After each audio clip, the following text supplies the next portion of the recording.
الدین الخالص. السلام علیکم ورحمۃ اللہ وبرکاتہ.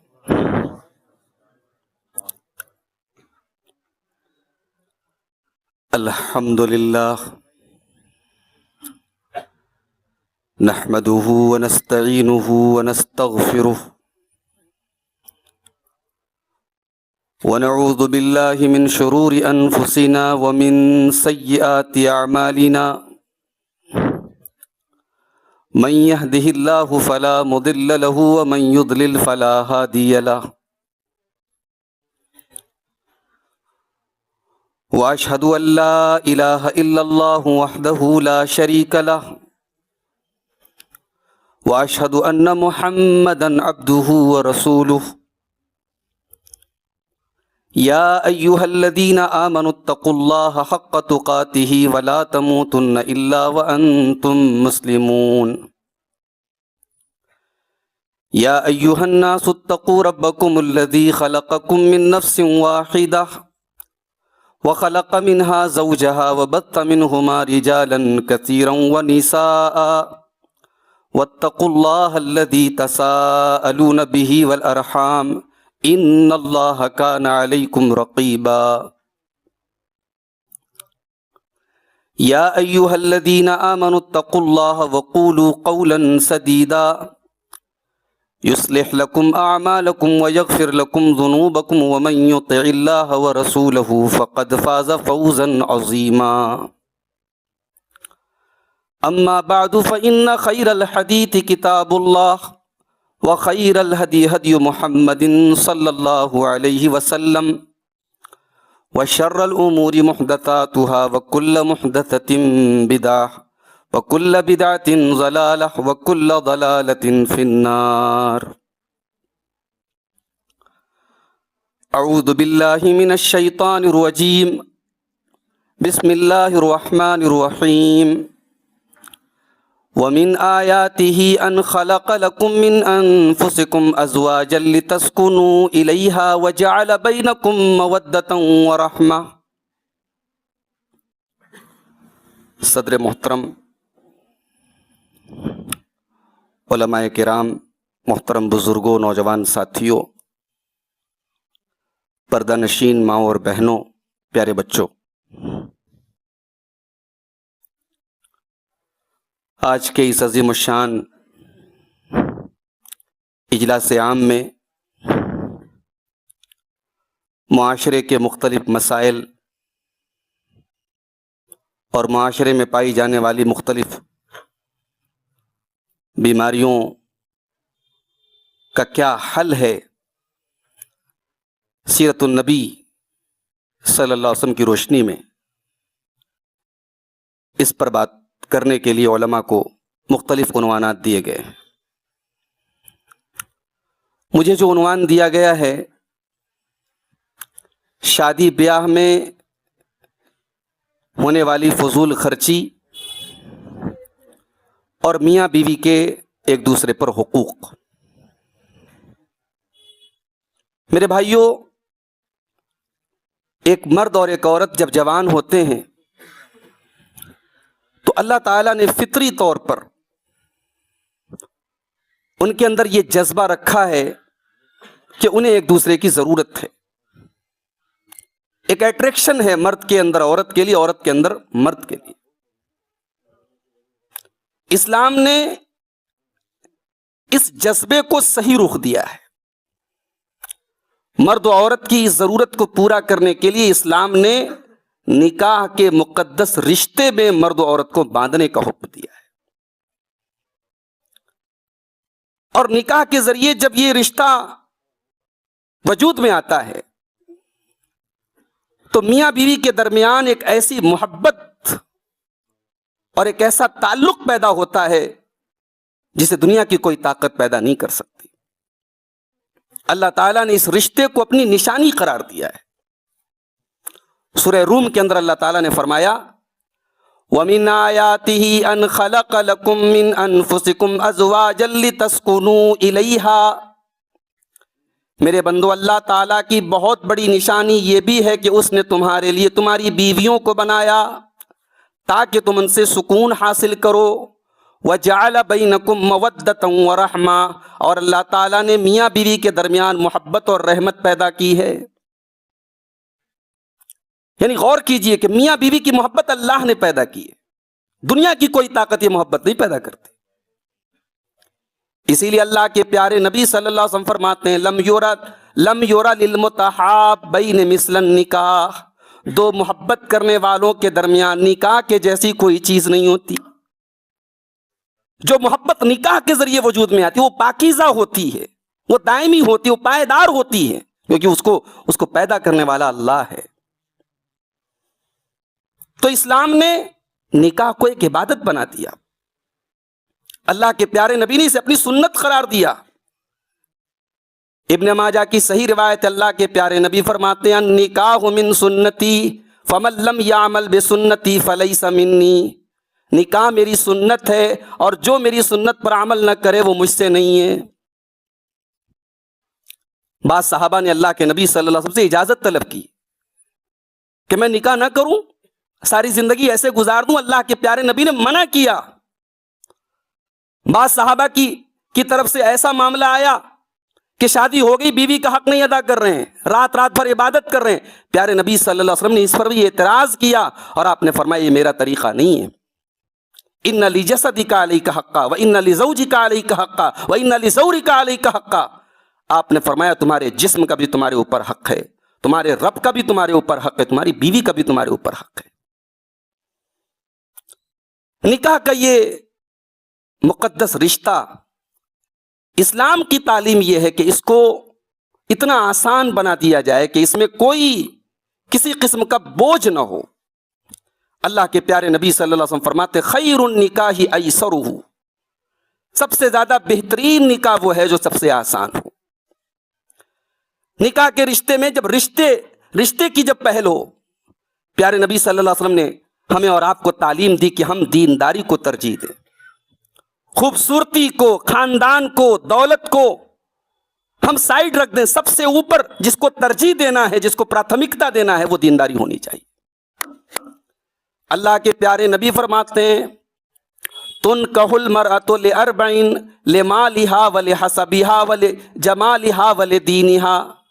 جب ایک عورت کا نکاح ہوتا ہے اس کا مال دیکھا جاتا ہے, اس کی خوبصورتی دیکھی جاتی ہے, اس کا خاندان دیکھا جاتا ہے, اس کی دینداری دیکھی جاتی ہے. فاظفر بذات الدین, تو اے میری امت کے لوگوں تم دیندار عورت کو ترجیح دو.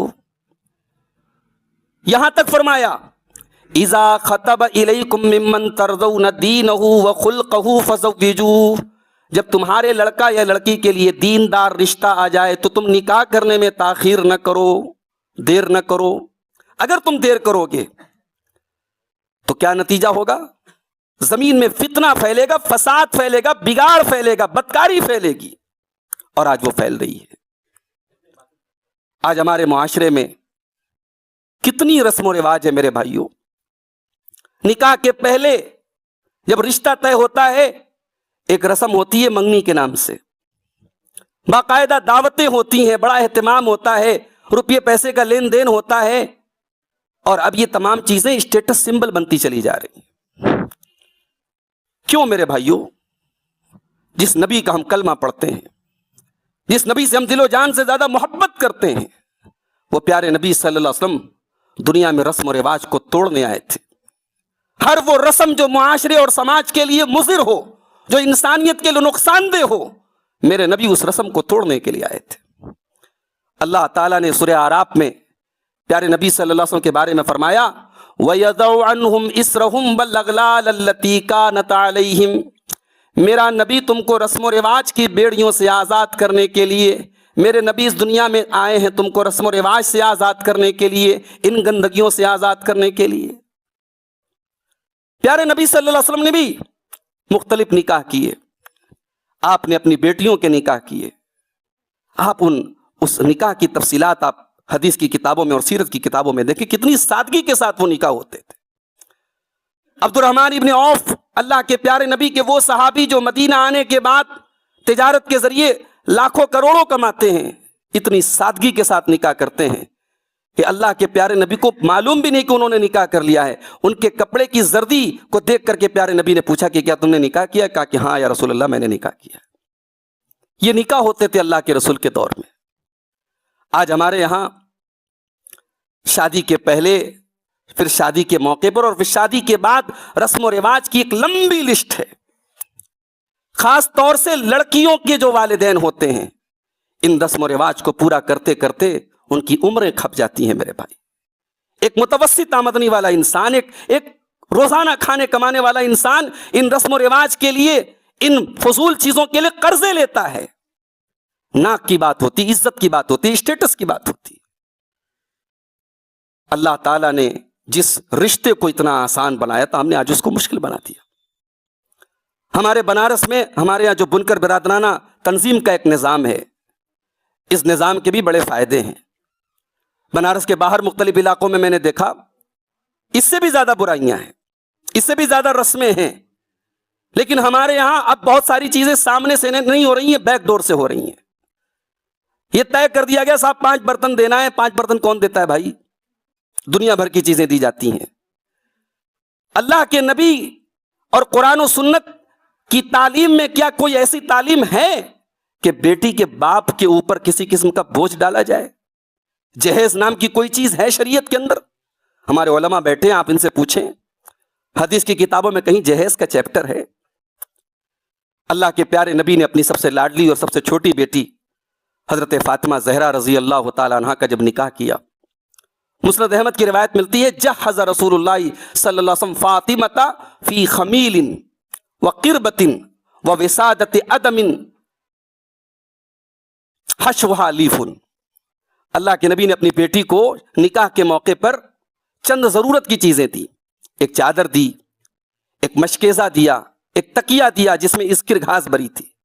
یہ جہیز نہیں تھا، یہ بات ہمیں نوٹ کر لینی چاہیے.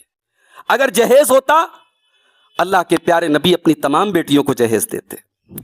یہ جہیز نہیں تھا.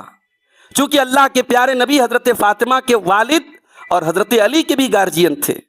حضرت علی رضی اللہ تعالیٰ عنہ اپنے والد ابو طالب کے انتقال کے بعد پیارے نبی صلی اللہ علیہ وسلم کی تربیت میں رہتے تھے. تو اللہ کے نبی یہاں سسر کی حیثیت سے بھی اور ایک باپ کی حیثیت سے بھی حضرت علی کے نکاح کی تمام ذمہ داریوں کو پورا کر رہے تھے.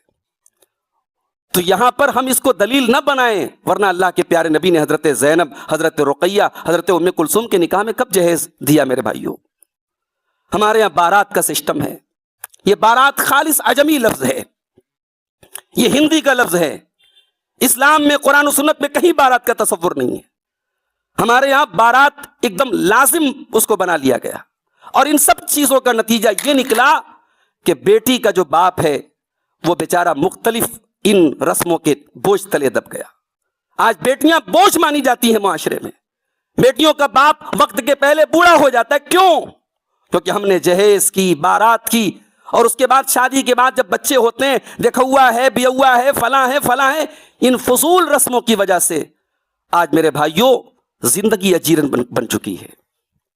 تو ہمیں اور آپ کو اللہ تعالیٰ نے قرآن کریم کے دوسرے پارے میں فرمایا، یا ایھا الذین آمنوا ادخلوا فی السلم کافہ، اے ایمان والو اسلام کے اندر پورے کے پورے داخل ہو جاؤ. ہم اسلام کے اندر پورے کے پورے داخل ہوں. اسلام صرف 5 ٹائم کی نماز کی پابندی کا نام نہیں ہے. اسلام آپ کے معاملات، آپ کی تجارت، آپ کی شادی بیاہ، وہاں پر بھی اسلام اپلائی ہوتا ہے، وہاں پر بھی لاگو ہوتا ہے.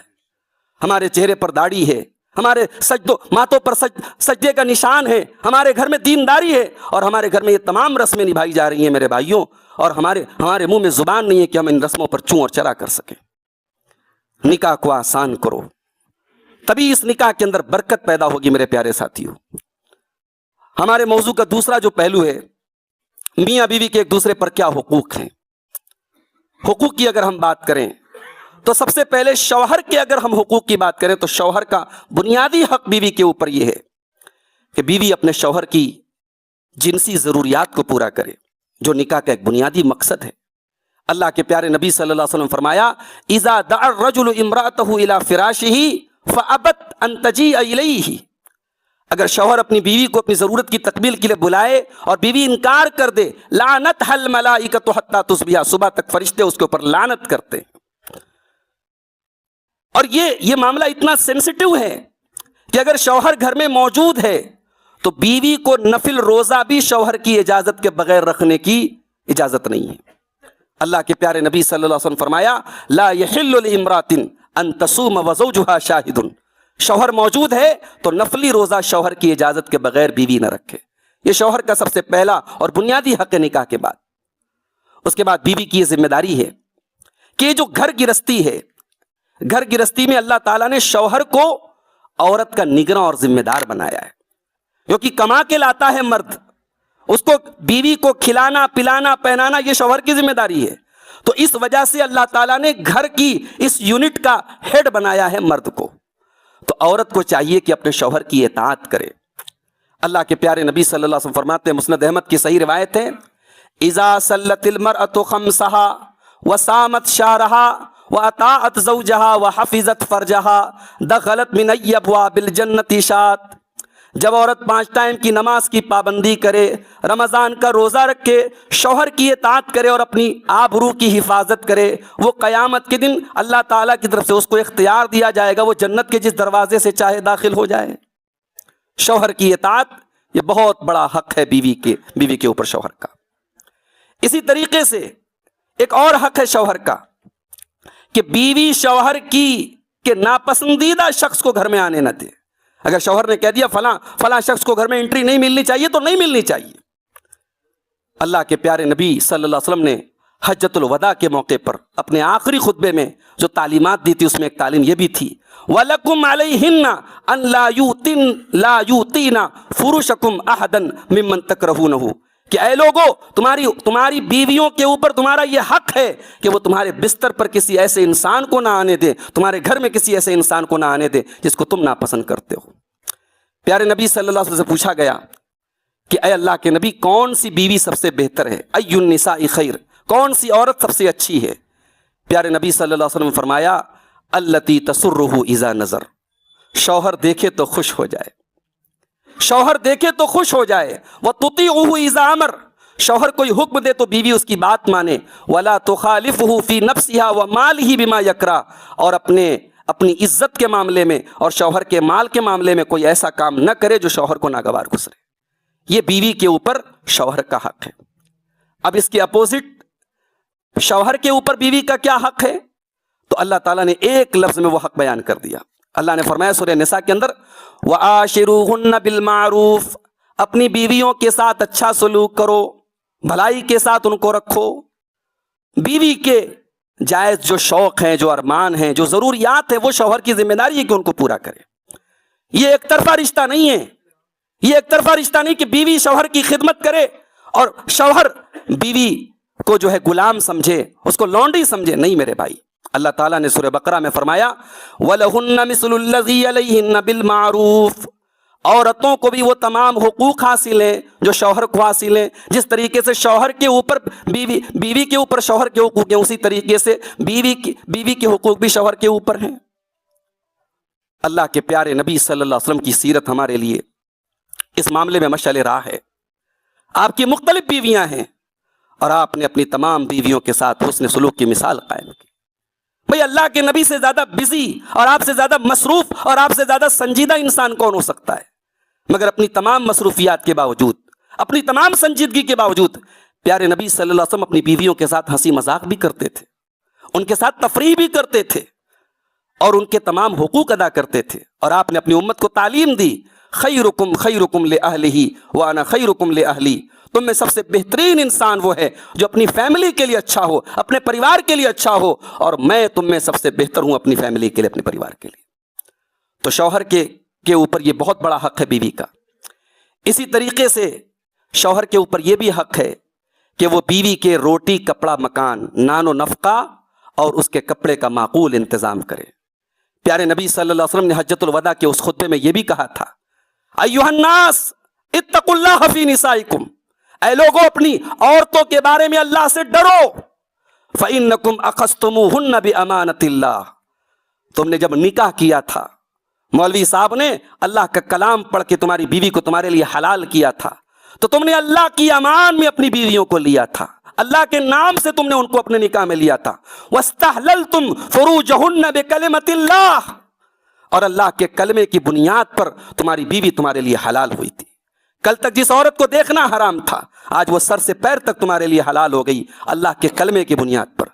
تو اے لوگو, تمہارے اوپر یہ ذمہ داری ہے کسوتہن ورزقہن بالمعروف, کہ ان عورتوں کو تم اچھا کھلاؤ, اچھا پہناؤ, یہ ان کا حق ہے تمہارے اوپر. حضرت معاویہ القشیری ایک صحابی ہیں, اللہ کے پیارے نبی صلی اللہ علیہ وسلم کہتے ہیں کہ اے اللہ کے نبی, ما حق زوجتی احدنا علی, اے اللہ کے نبی بیوی کا حق ہمارے اوپر کیا ہے. آج کوئی یہ نہیں پوچھتا. آج مرد حضرات کیا پوچھتے ہیں, بیوی ہماری کتنی خدمت کرے, بیوی کے اوپر ہمارے کیا حقوق ہیں. یا صحابی آ کر کے اللہ کے رسول سے پوچھ رہے کہ بیوی کا ہمارے اوپر کیا حق ہے. پیارے نبی صلی اللہ علیہ وسلم نے فرمایا کہ تمہاری بیوی کا تمہارے اوپر حق یہ ہے کہ ان تطعمھا اذا طعمت, جو تم کھاؤ اپنی بیوی کو کھلاؤ. باہر تم مرغن غذائیں کھا رہے ہو, بیوی بیچاری گھر میں دال چاول کھا رہی, یہ انصاف نہیں ہے صاحب.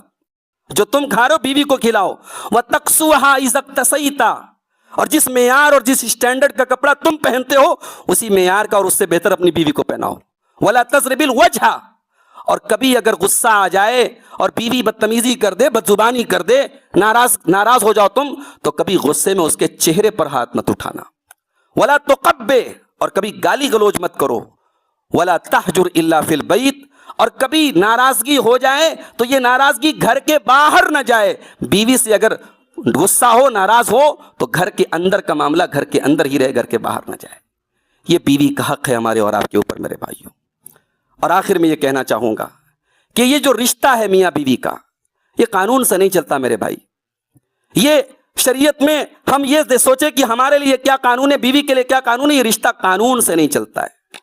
ایک مفتی صاحب کے پاس ایک صاحب آئے, انہوں نے کہا مفتی صاحب میری بیوی نے کہا ہے کہ ساس کی خدمت کرنا کہاں لکھا ہے قرآن و حدیث میں, ساس کی خدمت کرنا کہاں لکھا ہے قرآن و حدیث میں, اگر ثابت ہے تو میں ساس کی خدمت کروں گی ورنہ نہیں کروں گی.